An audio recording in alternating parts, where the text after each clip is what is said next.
Welcome to day 4 of the TooFatLardies 2022 Advent Calendar. Looking at the window, I can see it bulging away there, so there must be something rather large behind it. That can only mean Nicholas, and he's here to tell us all about simplicity in game design and how it's influenced him. You may find this hard to believe, but one of the core concepts of TooFatLardies for the past 20 years has been a quest towards simplicity. What I mean by that, of course, is not that we oversimplify our games to the point at which the game becomes farcical, but that we capture enough essence of the period without becoming bogged down in the detail, resulting in a game that neatly simplifies what is a complex situation into some core nuances or rules that give the game some flavour. So simplicity, for me, has always been an inspiration. I remember being told about the KISS acronym. I don't know if you've come across the KISS acronym before.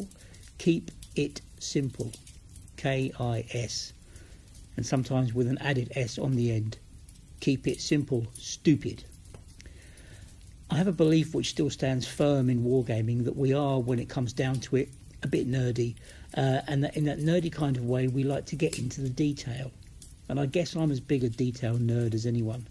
I'm the kind of guy who really does find it hard to bite my lip when films use the wrong terminology or the wrong uniforms, or if they use a wrong tank, you know, classic films where the wrong tank drives across a bridge, etc. I find it hard to bite my lip at that. You know, the detail matters. We're interested in the intricate detail. Part of how we spend our hobby is on looking at great detail of how these actions were fought and of the uniforms and technology that was used. And I think we tend to transfer that obsession for detail into the rules that we use to fight our tabletop battles. I remember in somewhat of a cold sweat the very detailed unit movement tables from some of the early sets of wargames rules that I came across back in the 80s mainly, which gave that amazingly scientific and almost lab-based analysis of movement rates per minute, which you could then use the timescale rule to model the way that troops moved. It was all very mechanical, and if anything was actually a complication of reality.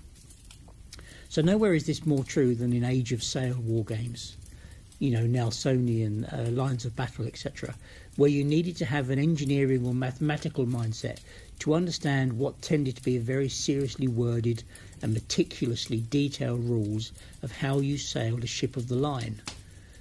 It was all about not being an admiral, but about being a sailing master. And I think when we do that, our dedication to detail somehow gets in the way of what we're trying to achieve. We can't see the wood for the trees. Our eye for detail ties us up and prevents us from creating a game that can be enjoyed as anything other than an embodied mathematical problem-solving exercise. And it's here, I think, that KISS, keep it simple, stupid, can come to the rescue.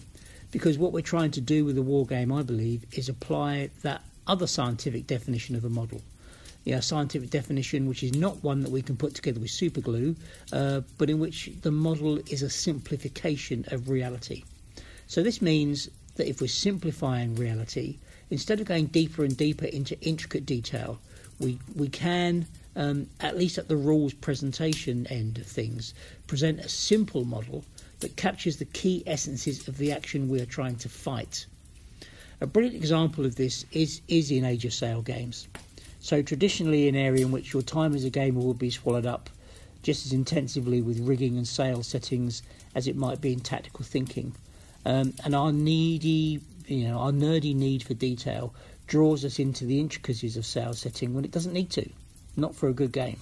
So when I'm fighting a World War II war game, for instance, I don't activate my Sherman tank by starting the engine, releasing the clutch, and then working up through the gears and saying, I'm now in first gear and now I'm going into second gear.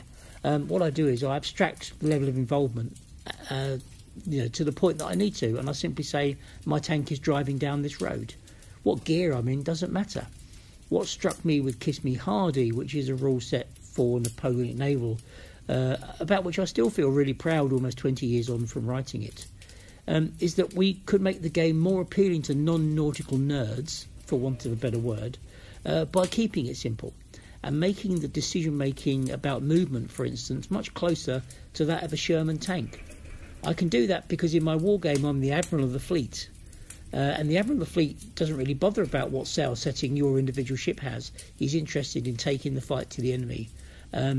So whereas Montgomery never said, drive that tank down the road in first gear, switch to second gear when you get to the hedge, and then slip into third as you build up speed, you know, as the Admiral of the Fleet, I'm more interested in saying, I'm going to sail over there and engage the enemy. Of course, I have to be prepared to realise what the wind impact is, but I have to assume that my crews on my ship are using their competencies to sail in the best way they can. You know, I don't need to worry about the detail. Commanders give the intent. So this simplicity that we were able to get into KMH opened the door to many landlubbers who were able to move into naval games for the first time. We were able to use simplicity as a method to change the way the game played, and we were able to do it without losing, I think, any of the enjoyment or historical relevance.